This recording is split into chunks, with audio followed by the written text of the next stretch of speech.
of our tower defense series. Now we're going to need to add in some more zombies to our game, because at the moment it's a bit rubbish just having the one zombie. Now obviously we could create a few copies like this, we could duplicate them all, and we could then run the game, and oh yeah, great, now we've got 4 zombies. But that's not really ideal, because really we need to do a bit more to get what we want. So the first thing we're going to do, well, I'm going to delete those extra ones, is I'm going to add in a script into server script service, and I think we'll just name this one main. It's going to be our main game script, and we're also going to add a module script. Okay, so inside of this we're going to add in something called a module script, and we're going to name this one attacker, or maybe we'll just call this mob for shorthand, right? And if you're not too familiar with module scripts, then I've got a whole video all about that, which I'd suggest you checking out. We're going to continue here, so we're going to name our module to mob, and then obviously we need to return a mob, and then we're going to create a function in this script to spawn in a mob. So rather than the zombie, spawn is the type of mob, maybe the map that we want to spawn them onto. And so then inside of our main script, we can then call this function. So just so we can check it's all working, we'll print out name and map. That's all we'll do here. And then back in our main script, we're going to want to access that module script. So local mob equals require, and we put script.mob. So then now inside our main script, we can say mob.spawn, and we would then want to spawn what is zombie onto the I don't know, the grassland map.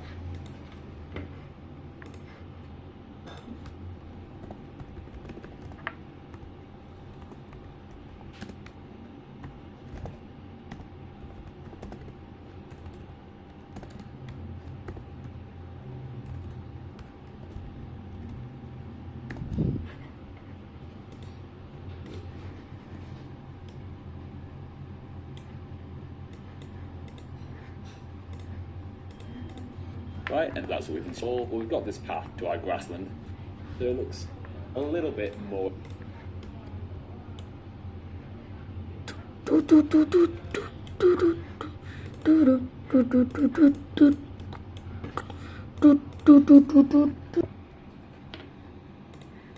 More interesting. So we can add a grassland.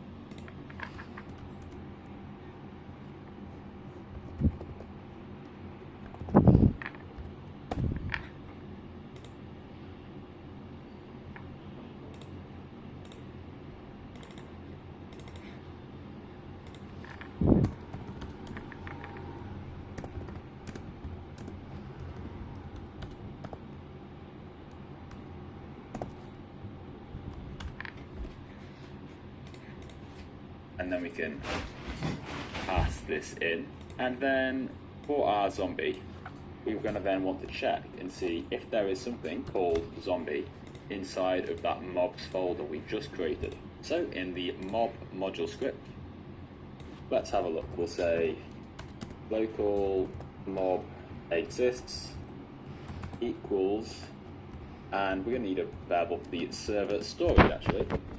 Always a good idea to put variables for services at the top, so we can say server storage equals game get service server storage, and then we will know that the mob is in the mobs folder inside of server storage.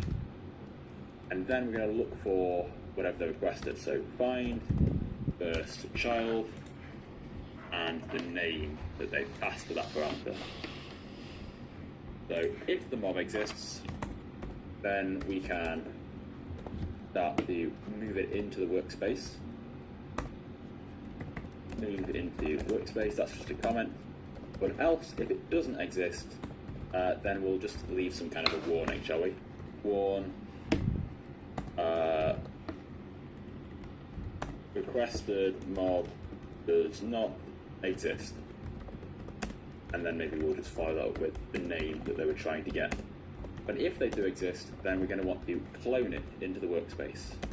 So local new mob this time equals that existing mob, and then we're going to clone it.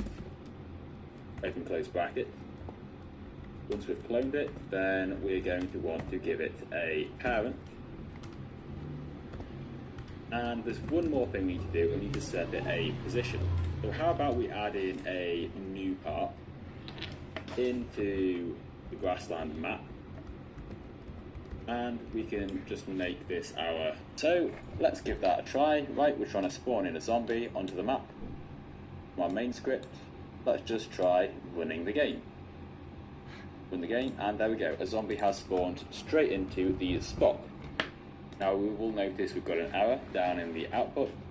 That's from the existing script inside of the zombie. If you remember before, we created this script, get him to move, but we don't really want to have individual scripts for each zombie anymore. So let's cut the contents out of here. We can delete this script, and instead we're going to do it inside of this mob module script now. So we're going to create a new function at the top here, function mob.move. This is going to want to take as parameters the mob that we want and the map as well. So now we can copy and paste that in and make a few changes. Obviously there's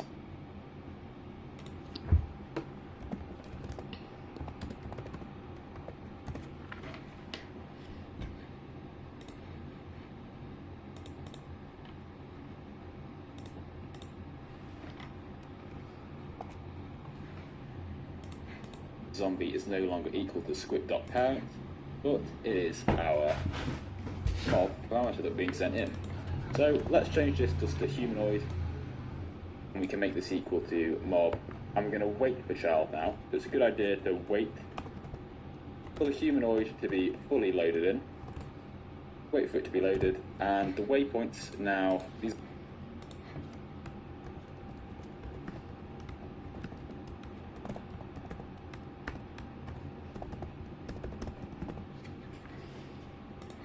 aren't just workspace.waypoints, it's actually that grassland map.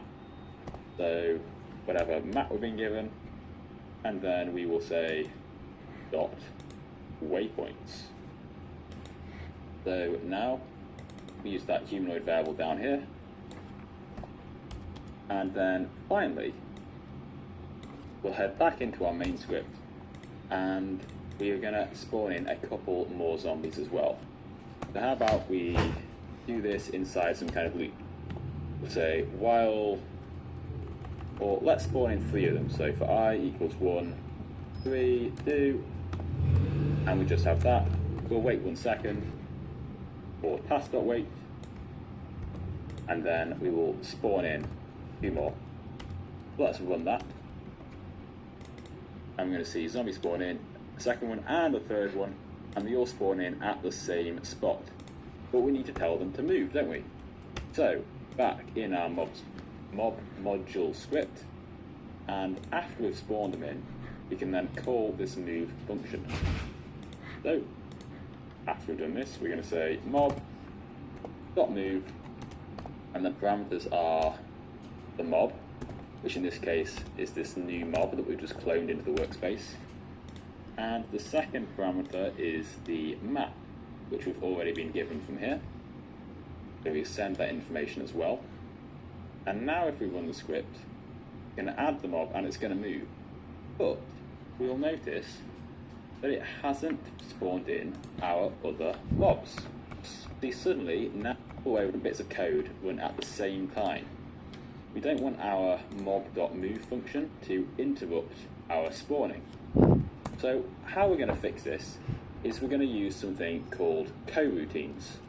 Now I'm not going to go into this in too much detail here, but essentially I'm just going to put coroutine.wrap, and then going to get these 2 brackets, and inside here I put the name of my function, which is mob.move, And then, because I need to send the parameters as well, I do another opening close bracket in my mob. It will start to move it, and then it will return, and we can then spawn in another one. So we're not going to have that delay while everything is being forced to wait for it to move all the way around the map. So now we can see we get those 3 zombies out they come, and they can all move together without the script sort of getting in each other's way here. If we just want to encrypt a little. So I'm going to stop the game, and to get them to destroy once they've finished the course is pretty easy. After we've looped through every single waypoint, all we need to do is say mob destroy. And there we go, that's all we need to do. Because this line of code cannot run until it's gone all the way through the loop, aka it's gone over every single waypoint. Now the next thing I want to do is try and improve this little bit of code here. Because this is all very well, but if I want to have a series of waves, then I'm going to have a lot of sort of things like this, and it's going to be wrapped inside messy if I've mob.spawn function. We could actually request a quantity to spawn in. So after the name parameter, we'll have a new one called quantity in the middle there. Make sure we've got a comma between each parameter. And if we know that the mob exists, then we can loop over the quantity. So for I equals 1, whatever the number of quantity is, if quantity is equal to 1, it's just going to go through this loop the 1 time. And we're going to want to do all of this. Now, we don't want them to all spawn in simultaneously, so let's try a ½ second wait between each unit being spawned. And now, inside our main script, instead of typing spawn lots of times, you can just type spawn zombie 3 onto the map. And so now when we run this, we should see 1 zombie, 2nd zombie, 3rd zombie. They'll make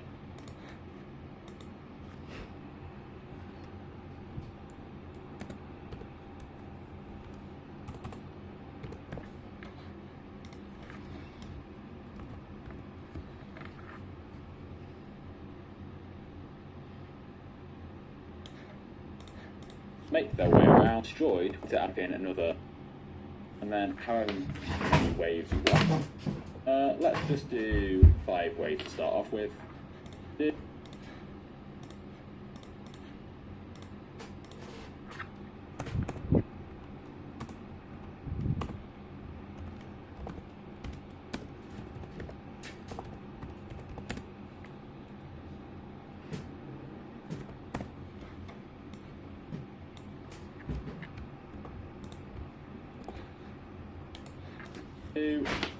And 3 equal to 1, and we just spawn in 3, and then 6, and then 9,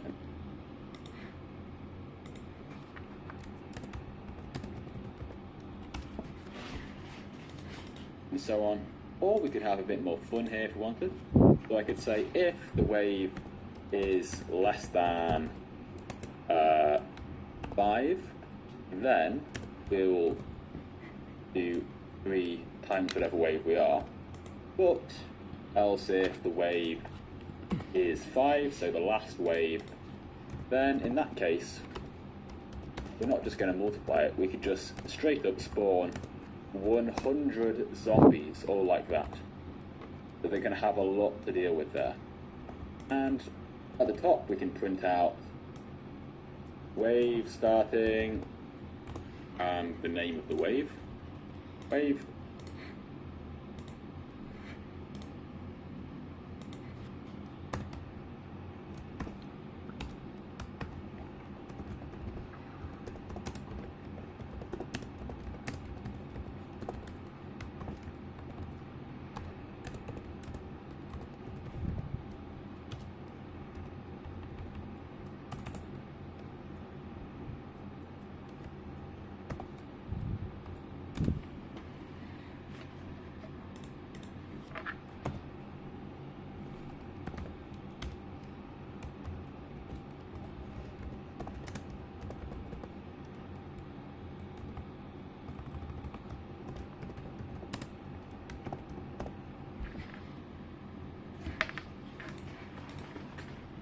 and then at the end we'll just have a short wait as well. So task.wait 1 second, and let's see if that's all working now.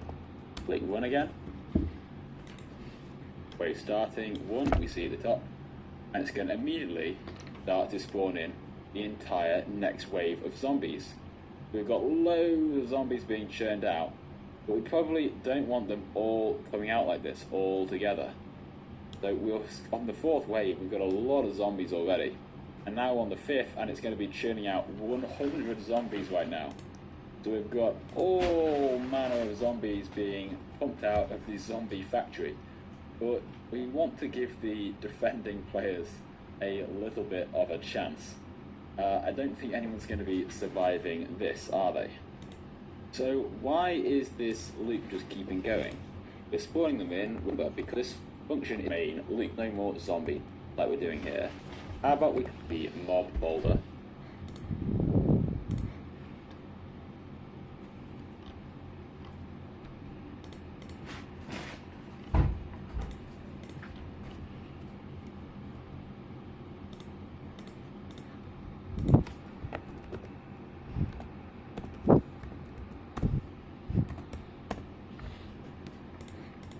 And so we can parent them to map.mob, and then inside of our main script, after all of our spawning, we can check. So every second we will repeat until the map dot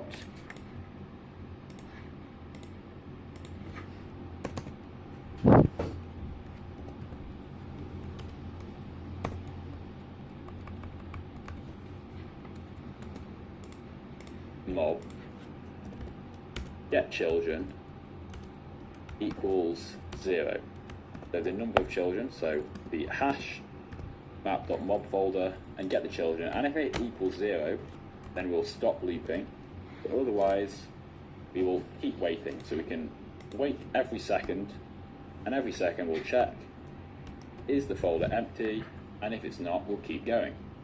So now when we run that, we spawn in the 3 zombies, and these zombies will keep moving around now until that mob folder inside the grassland map is empty. So there's currently 3 of them in there,